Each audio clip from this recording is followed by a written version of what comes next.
ವೇದಿಕೆ ಮೇಲಿರ್ತಕ್ಕಂತಹ ಎಲ್ಲರಿಗೂ ನಮಸ್ಕರಿಸ್ತಾ 2 ದಿನಗಳ ನಡೆದಿರ್ತಕ್ಕಂತಹ ಈ ಯಶಸ್ವಿಯಾಗಿರ್ತಕ್ಕಂತಹ ರಾಜ್ಯ ಮಟ್ಟದ ಯುವ ಸಾಹಿತ್ಯ ಸಮಾವೇಶ ಬಹಳ ಅದ್ಭುತವಾಗಿ ಮೂಡಿಬಂದಿದೆ. ನನ್ನ ಅನುಭವಗಳ ಕುರಿತು ಒಂದು 4 ಲೈನ್ಗಳನ್ನು ಬರೆದಿದ್ದೇನೆ. ಅದನ್ನು ಹೇಳಿಬಿಟ್ಟು ನಾನು ಒಂದು 2 ನಿಮಿಷದಲ್ಲಿ ಮುಗಿಸ್ಬಿಟ್ಟು ಕವನದ ಶೀರ್ಷಿಕೆ ಧಾರವಾಡ. ವಿದ್ಯಾಕಾಶಿ ಶಿಕ್ಷಣದ ದ್ರಾಕ್ಷಿ. ವಿದ್ಯಾಕಾಶಿ ಶಿಕ್ಷಣದ ದ್ರಾಕ್ಷಿ ಒಂಥರ ಹುಳಿ ಒಂಥರ ಸಿಹಿ. ಬೇಂದ್ರೆ ಅಜ್ಜನ ಊರು ಸಾಹಿತಿಗಳ ತವರೂರು. ಬೇಂದ್ರೆ ಅಜ್ಜನ ಊರು ಸಾಹಿತಿಗಳ ತವರೂರು. ಧಾರವಾಡದಲ್ಲಿ ದಡ್ಡನೂ ಕತೆ ಕವನ ಕಟ್ಟುವನಂತೆ. ಧಾರವಾಡದಲ್ಲಿ ದಡ್ಡನೂ ಕತೆ ಕವನ ಕಟ್ಟುವವನಂತೆ. ಕರುನಾಡ ಏಕೀಕರಣದ ನೆಲವಿದು ನೂರಾರು ಕವಿಪುಂಗವರ ಬೀಡಿದು. ಕರುನಾಡ ಏಕೀಕರಣದ ನೆಲವಿದು ನೂರಾರು ಕವಿಪುಂಗವರ ಬೀಡಿದು. ಕರ್ನಾಟಕ ವಿಶ್ವವಿದ್ಯಾಲಯದ ನೆಲವಿದು ಸರ್ಕಾರಿ ನೌಕರಿ ನೀಡುವ ಜ್ಞಾನದ ಜಗವಿದು. ಅಜ್ಞಾನಿಗೆ ಅಕ್ಷರ ಕಲಿಸುವ ಊರಿದು ಧಾರವಾಡ. ಸ್ಪರ್ಧಾತ್ಮಕ ತರಬೇತಿಯ ಹೆಬ್ಬಾಗಿಲು ಪುಸ್ತಕದ ಸ್ವರ್ಗವಿದು ಧಾರವಾಡ. ಸ್ಪರ್ಧಾತ್ಮಕ ತರಬೇತಿಯ ಹೆಬ್ಬಾಗಿಲಿದು ಪುಸ್ತಕಗಳ ಸ್ವರ್ಗವಿದು ಧಾರವಾಡ. ಶಾಂತಿ ಸಹನೆ ಶಿಸ್ತು ಕಲಿಸುವ ಶಿಖರವಿದು ಧಾರವಾಡ. ಶಾಂತಿ ಸಹನೆ ಶಿಸ್ತು ಕಲಿಸುವ ಶಿಖರವಿದು ಧಾರವಾಡ. ಪೇಡ ನಗರಿ ಶಿಕ್ಷಣದ ಗರಿ ಇದು. ಅಧಿಕಾರಿಗಳನ್ನು ತಯಾರಿಸುವ ತತ್ವಜ್ಞಾನಿಗಳ ಊರಿದು ಧಾರವಾಡ. ಅಧಿಕಾರಿಗಳನ್ನು ತಯಾರಿಸುವ ತತ್ವಜ್ಞಾನಿಗಳ ಊರಿದು ಧಾರವಾಡ. 31 ಜಿಲ್ಲೆಗಳ ಸಮನಾರ್ಥಕ ಪದವಿದು ಧಾರವಾಡ. 31 ಜಿಲ್ಲೆಗಳ ಸಮನಾರ್ಥಕ ಪದವಿದು ಧಾರವಾಡ. ರಾಜ್ಯದ ಓದುಗರ ಸಂಗಮವಿದು ಧಾರವಾಡ.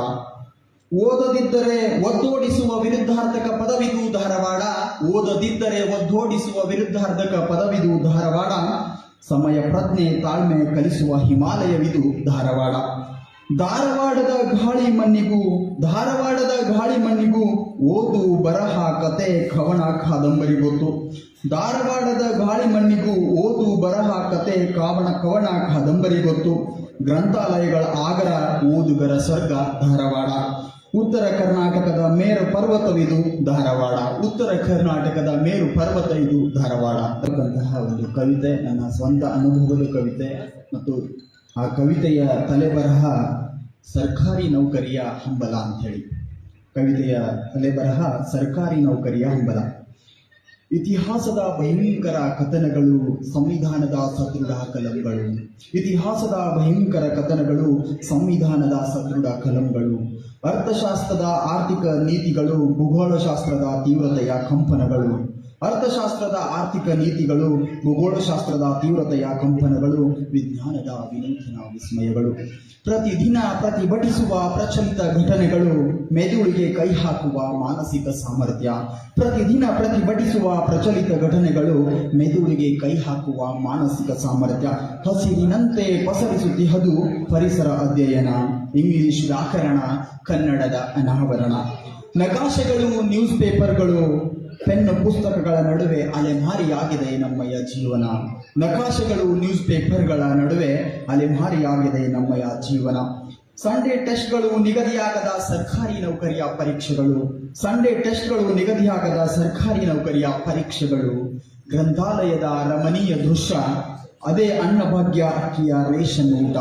ಗ್ರಂಥಾಲಯದ ರಮಣೀಯ ದೃಶ್ಯ ಅದೇ ಅನ್ನಭಾಗ್ಯದ ರೇಷನ್ ಅಕ್ಕಿಯ ಊಟ. ದಿನನಿತ್ಯ ಕಂಡ ಕನಸಿನ ಪರಿಪಾಠ. ತಿಂಗಳಾದರೆ ರೂಮು ಲೈಬ್ರರಿಯ ಬಾಡಿಗೆಯ ಬಡೆದಾಟ. ಮನೆಯ ಫೋನು ಬಂದಾಗ ಬರುವುದಿಷ್ಟೇ ತಮ್ಮ ನೌಕರಿ ಇನ್ನು ಯಾವಾಗ. ಮನೆಯ ಫೋನು ಬಂದಾಗ ಬರುವುದಿಷ್ಟೇ ತಮ್ಮ ನೌಕರಿ ಇನ್ನು ಯಾವಾಗ. ಏನು ಮಾಡೋಣ ನೆಟ್ಟಗೆ ಪರೀಕ್ಷೆ ಇಲ್ಲ. ಪರೀಕ್ಷೆ ನಡೆದರೆ ಪ್ರಾಮಾಣಿಕತೆಯಂತೂ ಇಲ್ಲವೇ ಇಲ್ಲ. ಏನು ಮಾಡೋಣ ನೆಟ್ಟಗೆ ಪರೀಕ್ಷೆ ಇಲ್ಲ. ಪರೀಕ್ಷೆ ನಡೆದರೂ ಪ್ರಾಮಾಣಿಕತೆಯಂತೂ ಇಲ್ಲವೇ ಇಲ್ಲ. ದುಡ್ಡು ಇದ್ದವರು ಭಿಕ್ಷೆ ಬೇಡಿ ಸರ್ಕಾರಿ ನೌಕರಿ ಪಡೆಯುವವರು. ದುಡ್ಡು ಇದ್ದವರು ಭಿಕ್ಷೆ ಬೇಡಿ ಸರ್ಕಾರಿ ನೌಕರಿ ಪಡೆಯುವವರು. ನಾವೇನು ಮಾಡೋಣ ಕಷ್ಟಪಟ್ಟು ಇಷ್ಟಪಟ್ಟು ಓದುತ್ತಿರುವೆವು. ನಾವೇನು ಮಾಡೋಣ. ನಾನು ನೀವು ಅವರು ಇವರು ನಾವ್ಯಾರು 100 ವರ್ಷ ದಾಟಲು ಕಷ್ಟ ಸಾಧ್ಯವೋ. ನಾನು ನೀವು ಅವರು ಇವರು ನಾವ್ಯಾರು 100 ವರ್ಷ ದಾಟಲು ಕಷ್ಟ ಸಾಧ್ಯವೋ. ಆದರೀಗ 100 ದಾಟಿ ಮೇಲೆ 34ಕ್ಕೆ ಕಾಲಿಟ್ಟು 100 ದಾಟಿ ಮೇಲೆ 34ಕ್ಕೆ ಕಾಲಿಟ್ಟು ಕನ್ನಡದ ಚಿನ್ನದ ಕಿರೀಟ, ಕರ್ನಾಟಕದ ತಲೆಬರಹದ ಕುಟೀರ. ಕನ್ನಡದ ಚಿನ್ನದ ಕಿರೀಟ, ಕರ್ನಾಟಕದ ತಲೆಬರಹದ ಕುಟೀರ. ಹೋರಾಟಕ್ಕೆ ಹೆಸರು ಕೊಟ್ಟ ಸಾಹಿತ್ಯಕ್ಕೆ ಫಸಲನಿಟ್ಟ, ಹೋರಾಟಕ್ಕೆ ಹೆಸರು ಕೊಟ್ಟ ಸಾಹಿತ್ಯಕ್ಕೆ ಫಸಲನಿಟ್ಟ ಈ ನೆಲಕ್ಕೆ ಆಲೂರರು ಕೊಟ್ಟ ನಲ್ಮೆಯ ಸಂಸ್ಥೆ ಕರ್ನಾಟಕ ವಿದ್ಯಾವರ್ಧಕ ಸಂಸ್ಥೆ ಧಾರವಾಡ. 100 ವರ್ಷದ ಹಿಂದೆ ತಾಯಿ ಭುವನೇಶ್ವರಿಯ ಸೀರೆ ಹರಿದು ತುಂಡು ತುಂಡಾಗಿ ಹೋಗಿತ್ತು. 100 ವರ್ಷದ ಹಿಂದೆ ತಾಯಿ ಭುವನೇಶ್ವರಿಯ ಸೀರೆ ಹರಿದು ತುಂಡು ತುಂಡಾಗಿ ಹೋಗಿತ್ತು. ಕರ್ನಾಟಕ ಎಂಬ ಕಲ್ಪನೆ ಕಳೆದು ಹೋಗಿತ್ತು. ಕನ್ನಡ ಎಂಬ ದೀಪದ ಪನತೆಯಲ್ಲಿ ಎಣ್ಣೆ ಇಳಿದು ಹೋಗಿತ್ತು. ಕನ್ನಡ ಎಂಬ ದೀಪದ ಪನತೆಯಲ್ಲಿ ಎಣ್ಣೆ ಇಳಿದು ಹೋಗಿತ್ತು. ಕನ್ನಡ ಮನಸ್ಸುಗಳಿಗೆ ಕಪ್ಪು ಆವರಿಸಿಬಿಟ್ಟಿತ್ತು. ಕನ್ನಡದ ಮನಸ್ಸುಗಳಿಗೆ ಕಪ್ಪು ಆವರಿಸಿಬಿಟ್ಟಿತ್ತು. ಏಕೀಕೃತ ಕರುನಾಡು ಕಾಣದಾಗಿತ್ತು. ಈ ಹೊತ್ತಿನಲ್ಲಿ ಬೆಳಕಿನಂತೆ ಪ್ರಜ್ವಲಿಸಿ ಹೊಳಪಾಯಿತು ಈ ಕರ್ನಾಟಕ ವಿದ್ಯಾವರ್ಧಕ ಸಂಸ್ಥೆ. ಮೈಸೂರು ರಾಜ್ಯಕ್ಕೆ ಕರ್ನಾಟಕವೆಂಬ ಹಸಿರು ಹೆಸರಾಗಲು ಮುನ್ನಡಿಯಾಯಿತು ಈ ಸಂಸ್ಥೆ. ಮೈಸೂರು ರಾಜ್ಯಕ್ಕೆ ಕರ್ನಾಟಕವೆಂಬ ಹಸಿರು ಹೆಸರಾಗಲು ಮುನ್ನಡಿಯಾಯಿತು ಈ ಸಂಸ್ಥೆ. ಭುವನೇಶ್ವರಿಯ ಹನಿಯ ಕುಂಕುಮದಂತೆ ಕತೆ, ಕವನ, ಪತ್ರಿಕೆ ಕನ್ನಡಿಗರ ಮನೆ ಮನೆಗೆ ಅರ್ಪಿಸಿತು. ರೈತರ ಹೋರಾಟ ನಾಡು ನುಡಿಯ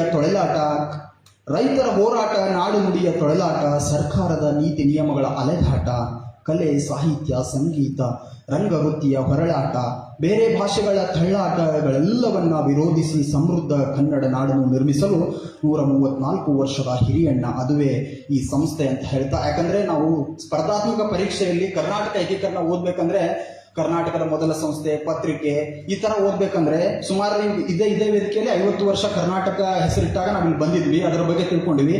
ಅದಕ್ಕೂ ಮೊದಲೇ ಕರ್ನಾಟಕ ಅಂತ ಕೊಟ್ಟ ಹೆಮ್ಮೆ ಸಂಸ್ಥೆ ಅಂತ ಈ ಸಂಸ್ಥೆ ಬಗ್ಗೆ ಸ್ವಲ್ಪ ಅಧ್ಯಯನ ಮಾಡಿದಾಗ ತಿಳಿದೋಯ್ತು. ಅಂತ ಸಂಸ್ಥೆ ನಮ್ಗೆಲ್ಲರಿಗೂ ಕೂಡಿಸಿ ಬಹುಶಃ ನಾವೇನ್ ಮಾಡ್ತೀವಿ, ಯಾವುದೋ ಒಂದು ಕತೆ, ಕವನ, ಇನ್ನೊಂದು ಇಲ್ಲಿ ತಿಳ್ಕೊಂಡಿರ್ತಕ್ಕಂಥ ಮುಖ್ಯ ವಿಷಯ ಏನಂದ್ರೆ, ನಾವು ಯಾವುದೋ ಒಂದು ಕಥೆನೋ ಒಂದು ಕವನನೋ ಬರೀತೀವಿ, ಅದನ್ನ ಯಾವುದೋ ಪತ್ರಿಕೆ ಕಳಿಸ್ತೀವಿ ಅಥವಾ ಯಾವುದೋ ಒಂದು ಮಾಸಪತ್ರಿಕೆ ಕಳಿಸ್ತೀವಿ, ಅವ್ರ ಪ್ರಕಟಣೆ ಆಗಿಲ್ಲ ಅಂದ್ರೆ ಏನ್ ಬಿಡು ಅಂತ ಸುಮ್ಬಿಟ್ಬಿಡ್ತೀವಿ. ಬಟ್ ಇಲ್ಲಿ ಕಲ್ತದ್ದು ಏನಂದ್ರೆ, ಇವರೆಲ್ಲ ಇವರೆಲ್ಲವನ್ನು ನೋಡ್ಕೊಂಡಾದ್ಮೇಲೆ ಅದಕ್ಕೆ ತಾಳ್ಮೆ ಬೇಕು, ನಮ್ಮ ಅನುಭವ ಬೇಕು, ಅದಕ್ಕೆ ನಮ್ಮದೇ ಆದಂಥ ಒಂದು ವಿಶೇಷ ವ್ಯಕ್ತಿತ್ವ ಬೇಕನ್ನೋದು ಇಲ್ಲಿ ನಮಗೆ ತಿಳಿದಾಗಿದೆ. ಹಾಗಾಗಿ ಸರ್ ಈಗ ಇನ್ನೊಂದು ಕಮ್ಮಟ ಮಾಡ್ತೀವಿ ಅಂತ ಹೇಳಿದ್ರು. ದಯವಿಟ್ಟು ಆ ರೀತಿ ಮಾಡಿ. ಹೊಸದಾಗಿ ಬರೆಯಬೇಕೆಂಬ ಹಂಬಲ ಇರುವ ನಮ್ಮೆಲ್ಲರಿಗೂ ಅದು ಬಹಳ ಸಹಾಯವಾಗುತ್ತೆ. ಒಂದು ಅತ್ಯದ್ಭುತವಾದಂಥ ಬಹಳ ಅದ್ಭುತ ಕಾರ್ಯಕ್ರಮವನ್ನ 2 ದಿನ ನಡೆಸಿಕೊಟ್ಟಿದ್ದೀರಿ. ಹಾಗಾಗಿ ಈ ಸಂಘಕ್ಕೆ ತಮ್ಮೆಲ್ಲರ ಪರವಾಗಿ ಮತ್ತು ವೈಯಕ್ತಿಕವಾಗಿ ಧನ್ಯವಾದಗಳು ಹೇಳ್ತೇನೆ.